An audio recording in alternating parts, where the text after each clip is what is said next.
Përshëndetje të nderuar televizionistë të drejta televizion, të kemi bashkë në këtë edicion informativ një emergjime të ditës. Shqipëria do të legalizojë kanabisin për qëllime mjekësore. Kjo tashmë është fakt, ka thënë kryeministri Edi Rama, pasi në formularin e Këshillimit Kombëtar 61% e qytetarëve kanë votuar pro. Në prezantimin e përgjigjeve të këtij formulari, Rama tha se kjo do ndikojë në rritjen ekonomike të vendit dhe hapjen e vendeve të reja të punës.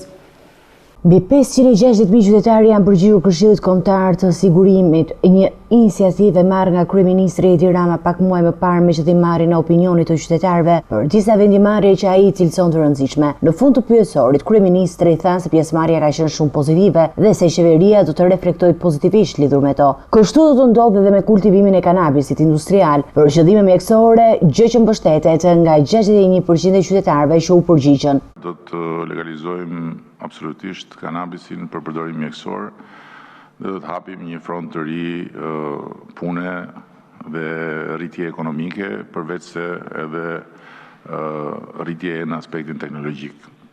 S'ka dilemë për këtë. Çfarë qytetarët kanë thënë, ajo do të bëhet, nuk diskutohet. Rama ka thënë më parë se Këshillimi Kombëtar do të zhvillohet çdo vit. I pyetur nëse në vitin e ardhshëm do të shtrohet pyetja për zgjedhjen e presidentit nga populli, Rama mbajti qendrim kundër.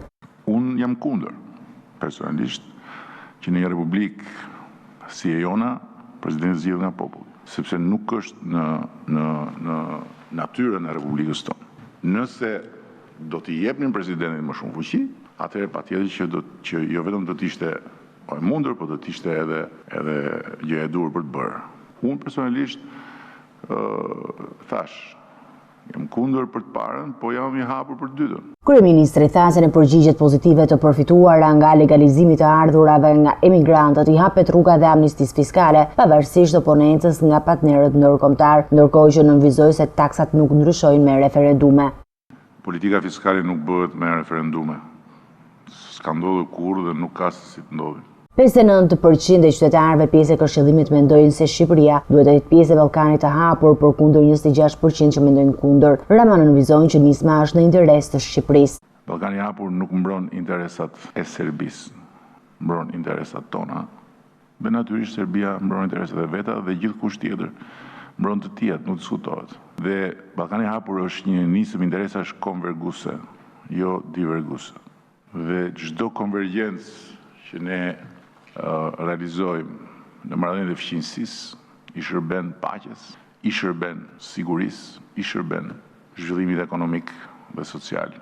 Ndarja nga Maqedonia e Veriut në udhën drejt integrimit evropian mbështetet nga të anketuarit në masën 67%. Shefi i ekzekutivit tha se do të kërkojnë ndarjen nga Maqedonia e Veriut nëse në samitin e qershorit të Këshillit Evropian nuk do të vendoset thirrja e konferencës së parë ndërqeveritare Shqipëri-Bashkimi Evropian. Por në momentin që kjo nuk do të ndodh, ne do të fillojmë do të ndryshojmë kursin komplet. Kursi ynë do të jetë komplet i ri. Ne do të kërkojmë ndarjen nga Maqedonia e Veriut absolutisht. Dhe do ta bëjmë në çdo instancë, do ta bëjmë me çdo qeveri të Bashkimit Evropian, do ta bëjmë me Brukselin, do ta bëjmë me të gjithë. Shqipëria nuk mundet më të presi që të zgjidhin një sherr mes tyre dy komshi, fqinj, me cilët ne kemi marrëdhënie shumë të mira, s'kemi asnjë problem, për të ulur në tryezën e konferencës. Kështu ne do bëjmë tonë, kursi i politikës son. Në konferencën përshtyp shefi i ekzekutivit tha se për disa çështje ka patur dilemat e tij, por përgjigjet e dhëna e kanë qartësuar dhe se tashmë i mbetet qeverisë të reflektojë. Pas deklaratës së kryeministrit Edi Rama për mos anulimin e kontratave koncesionare për inceneratorët, ka reaguar menjëherë kryetaria e Komisionit Hetimor të Inceneratorëve Jorita Tabaku, komandoi një postimi në Facebook, tha se edhe pse kanë një ish-ministër dhe një deputet në burg, kryeministri Edi Rama dhe majoranca qeveritare vijojnë të paguajnë ende pagesat për inceneratorët, duke përdorur alibinë e dëmit që mund t'i shkaktohet vendit në arbitrazh nëse ndërpriten kontratat. Kryeministri Edi Rama në një deklaratë tha se kontratat koncesionare për inceneratorët nuk do të anulohen, derisa gjykata të japë një vendim përfundimtar për zyrtarët e ish-zyrtarët që janë arrestuar dhe përballen me akuzat. Qeveria nuk vepron si gazetë, as nuk vepron dot në bazë të reagimit në dukje krejt të natyrshëm individual. Se si individ, nëse doni ta dini, si individ jashtë kësaj barës, kësaj zyre, u mendoj si ju. Shne këta. Por, ligjërisht kjo nuk bëhet dot. Sepse kemi të bëjmë me një proces që vazhdon. Nuk kemi të bëjmë me një dënim përfundimtar të formës prerë. Kemi të bëjmë me një proces që vazhdon. Dhe nëse ne bëjmë këtë që si reagim e përsëris i menjëhershëm në nivelin individual, edhe unë e kam si ju, ne shkelim ligjin. Sa herë do të përsërisim këtë? Pas kësaj deklarate me njëhershëm kanë qenë dhe reagimi i kryetares së Komisionit Hetimor të Inceneratorëve, Jorita Tabaku, ku me anë të një postimi në Facebook tha se edhe pse kanë një ish ministër dhe një deputet në burg, kryeministri Edi Rama dhe mazhoranca qeveritare vijojnë të paguajnë ende pagesat për inceneratorët, duke përdorur alibine, dëmit që mund të shkaktohet vendit në arbitrazh nëse ndërpriten kontratat. Ose është korruptuar ose i paaft, përndryshe nuk shpjegohet mbrojtja politike që i bën 3 personave në kërkim. Megjithse një ministër i tij u arrestua dhe më tej një tjetër deputet i vendosur po prej tij u arrestua për aferën e inceneratorëve.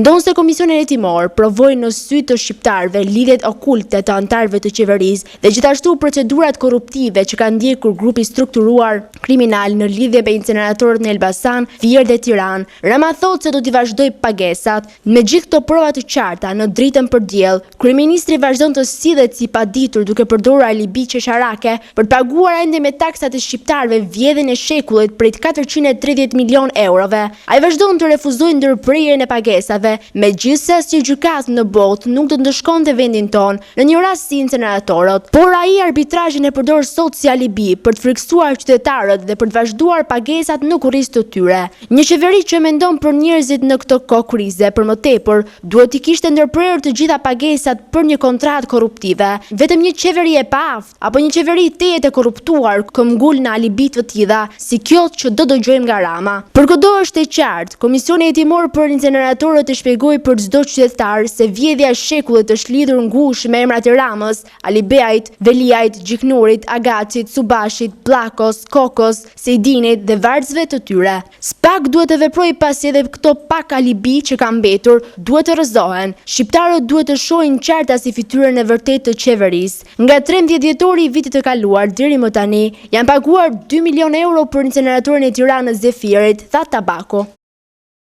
Komisioni Qendror i Zgjedhjeve i ka bërë thirrje publike sot 94 subjekteve politike të paguajnë gjobat e vendosura nga Komisioni Shtetëror i Zgjedhjeve për mos dorëzimin apo dorëzimin jashtëafate të raporteve vjetore financiare për vitin 2020, duke u lënë edhe 20 ditë afat.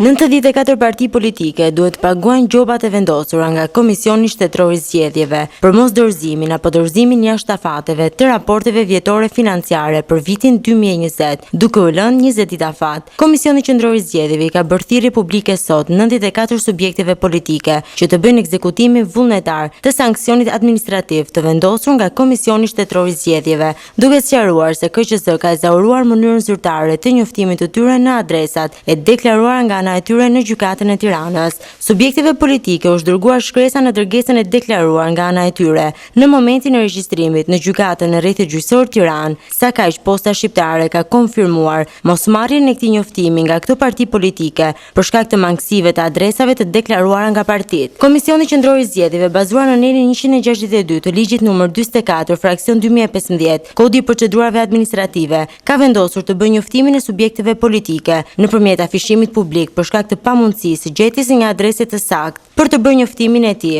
Kjo shpallje do të publikohet në faqen zyrtare të Komisionit Qendror të Zgjedhjeve në rubrikën njoftime. Afati përfundimtar për ekzekutimin vullnetar të detyrimit nga ana e subjektit është 20 ditë nga data e shpalljes së këtij njoftimi. Deputeti Albana Vokshi ka denoncuar Ministrinë e Arsimit se ka publikuar tezën e provimit të vlefshme të mësuesve në arsimin parauniversitar. Sipas Vokshi, teza e pyetjeve ka dalë disa orë para provimit. Ministra Kushi ka mohuar akuzat dhe me anë të një postimi në Facebook si don Vokshin të provojë akuzat. Madje Kushi shprehet e gatshme të lërë postin nëse këto akuza provohen.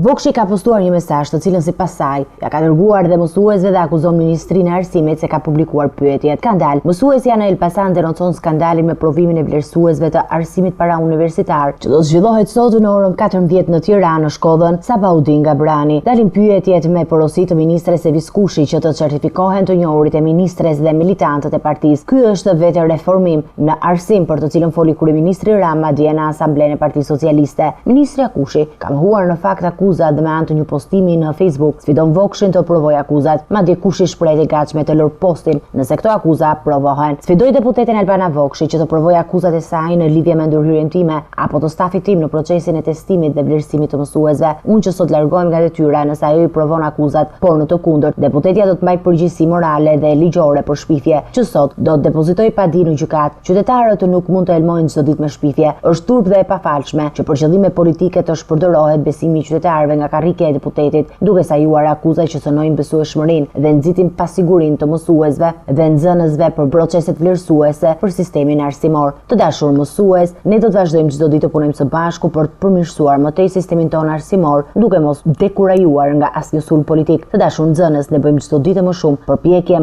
për të garantuar barazi, transparencë dhe meritokraci në vlerësimin e arritjeve tuaja, është shprehur Ministri i Arsimit Kushi.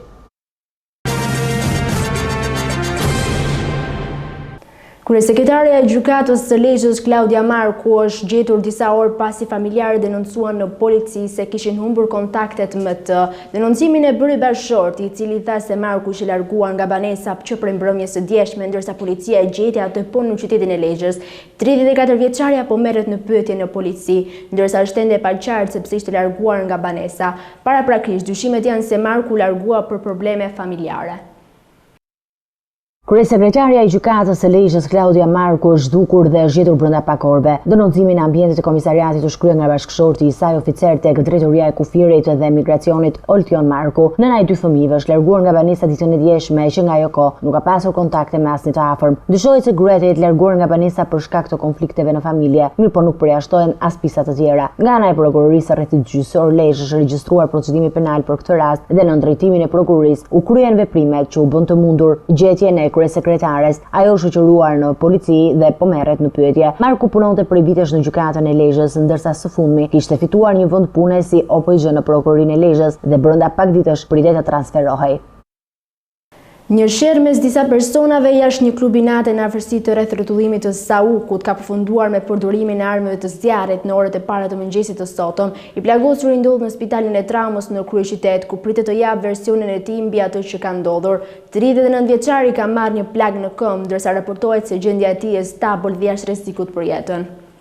Një sherr mes disa personave jashtë një klubi natë në afërsi të rreth rrotullimit të Saukut ka përfunduar në përdorimin e armëve të zjarrit në orët e para të mëngjesit të sotëm. Përpasoj ka mbetur i plagosur me armë zjarri në këmbë 39 vjeçari Shpëtim Toli, i cili është dërguar për të marrë ndihmë mjekësore në spital dhe ndodhet jashtë rrezikut për jetën. I plagosuri ndodhet në spitalin e traumës në kryeqytet, ku pritet të japë versionin e tij mbi atë që ka ndodhur. Toli ka marrë një plag në këmbë, ndërsa raportohet se gjendja e tij është stabil dhe jashtë rrezikut për jetën. Policia ka shoqëruar në komisariat 12 persona për të dhënë dëshminë e tyre për ngjarjen. Dëshmitar nga ngjarja thanë se autori, pasi që luan të plagosurin, kanë mundur të largohen. Ata kanë hipur në një nga linjat e taksive që operojnë në kryeqytet dhe janë larguar. Policia është vënë në ndjekje të tyre. Shkaqet e konfliktit që ka përfunduar në përdorimin e armës së zjarrit ende nuk dihen, mirë po dyshohet se shkak mund të jetë bërë dhe një vajzë. Mbrëmjen e kaluar në atë klub përformoi reperi Dom Penom, ky i fundit u aludua në media se mund të ishte i përfshirë në ngjarje, por ai e ka hedhur të gjithën poshtë. Përmes një video live reperi sqaron se pas përfundimit të koncertit ai u largua pa pasur konflikte me njëri.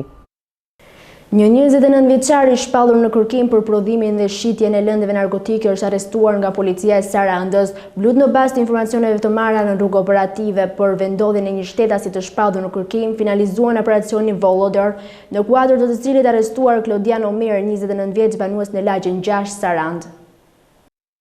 29 vjeçar është arrestuar pasi ishte shpallur në kërkim për kultivimin e kanabisit në zonën e Livicës në Sarandë. 29 vjeçari Klodian Omeri dhe Klajdi Miziri kishin kthyer një bodrum në pronësi të tyre në minjer të kultivimit të kanabisit përmes llampave elektrike. Kapja e Omerit e çon në 3 numrin e të arrestuarve për këtë kultivim kanabisi, ku më herët ishin arrestuar dhe 2 elektricistë, Vasfi Sala dhe Gazi Hoxhaj, të cilët kishin mbyllur syt dhe nuk e kishin denoncuar rastin, ndërsa në kërkim vijon të jetë Klajdi Miziri. 21 vjeçari banues në lagjen 6 është vendosur masa e sigurimit arrest me burg për veprën penale, prodhim dhe shitje e narkotikëve, kultivim i bimëve narkotike dhe vjedhje energjisë elektrike. Minjera e kanabisit u zbulua në një bodrum në fshatin Ivic të Sarandës, ku hyje brenda përmes një dere sekrete. Atje u kapën 100 bimë kanabis që rriteshin me 50 thampa elektrike, rasti i zbuluar për shkak të vjedhjes së energjisë elektrike.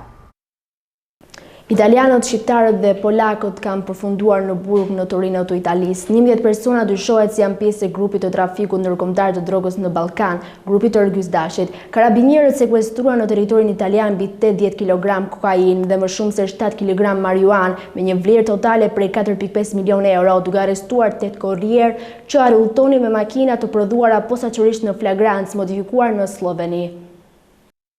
Një operacion i policisë italiane ka çuar në pranga 11 persona mes tyre dhe shqiptar duke shkatëruar një grup kriminal që merreshin me trafik droge. Kreu i këtij grupi ishte Ergjys Dashi, i cili është ekzekutuar në 22 janar të këtij viti në Ekuador, teksa gjatë hetimeve u kapën dhe u sekuestruan 80 kg kokainë dhe 7 kg marijuanë me vlerën në treg prej 4.5 milionë euro. Referuar mediave italiane, 11 të arrestuarit janë italian, shqiptar dhe polak, ku gjykata ka caktuar masën e sigurisë arrest me burg, 6 persona dhe 3 të tjerë arrest shtëpie, ndërsa 2 në detyrim paraqitje. Droga kishte si destinacion për shitje veriun italian, Slovenin, Holandën, Zvicrën dhe Gjermanin, me makina që modifikoheshin për fshirjen e drogës. Ergjys Dashi kishte lidhje me Plaren Dervishajn, Kunati Lulberishës dhe Eldi Dizarin, të dy të shpadur në kërkim ndërkombëtar dhe të strehuar në Dubai, si vendi ku strehen kriminalët shqiptar për shkak se qeveria shqiptare nuk ka marrëveshje ekstradimi me autoritetet në Dubai. Dervisha ka qenë i akuzuar si antar i bandës së Durrësit, ndërsa Eldi Dizari njihet për lidhjet mes bosëve të drogës në Amerikën Latine dhe kishte lidhje shumë të forta me Ndragetën. E madje Dashi në vitin 2014 është arrestuar nga policia italiane për kultivim droge si pjesë e një operacioni që çoi para hekurave 32 persona. Trafiku i heroinës drejtoi nga shqiptari Ergjys Dashi, në atë kohë vetëm 25 vjeç, i cili përfundoi pas hekurave pas një hetimi 3 vjeçar nga autoritetet italiane në Puglia. Transporti i drogës heroin e cilësisë së shkëlqyer bëhej përmes makinave të modifikuara. Droga shitej me një çmim konkurrues si për të lejuar fitime të mëdha për ata që e blen. Por si u ekzekutua Ergjys Dashi?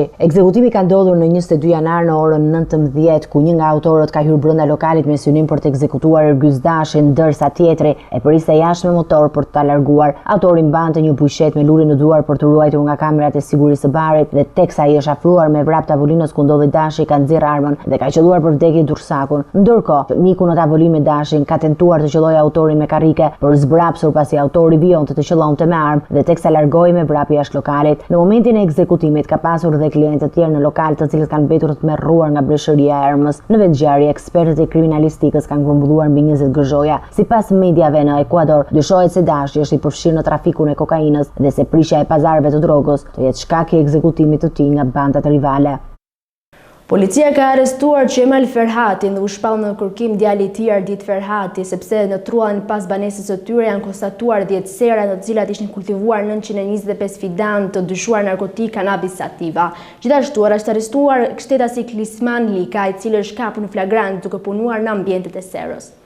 Prodhuesit e drogës në vend kanë ndryshuar taktikën nga shtëpitë e barit që janë përhapur në mas. Ato ju janë rikthyer serave për kultivimin e lëndëve narkotike. 10 sera për kultivimin e kanabisit janë zbuluar në fshatin Shkoz Bardh në Thuman, në të cilën ishin kultivuar 925 fidan të dyshuar narkotik kanabis sativa. Policia ka arrestuar Qemal Ferhatin, 68 vjeç, dhe ka shpallur në kërkim djalin e tij Ardit Ferhati, 36 vjeç, pasi në trullën e banesës së tyre u konstatuan 10 sera me kanabis. Gjithashtu është arrestuar shtetasi Klisman Lika, i cili është kapur në flagrancë duke punuar në ambientet e serës. Sa kaq, gjatë kontrollit në banesën e tyre u gjetë një qese plasmasi me fara të dyshuara si ato kanabis sativa, si dhe u konstatua lidhja e palishme energjisë elektrike. Grupi hetimor në përfundim të veprimeve zgjësoi me anë të djegjes fidanët narkotik. Një pjesë u sekuestrua në cilësinë e provës materiale së bashku me një armë gjahu dhe fara kanabisi. Operacioni antidrog u zhvillua një ditë më parë, ndërsa në aksion morën pjesë efektiv të krujës, Durrësit dhe FNSH-s.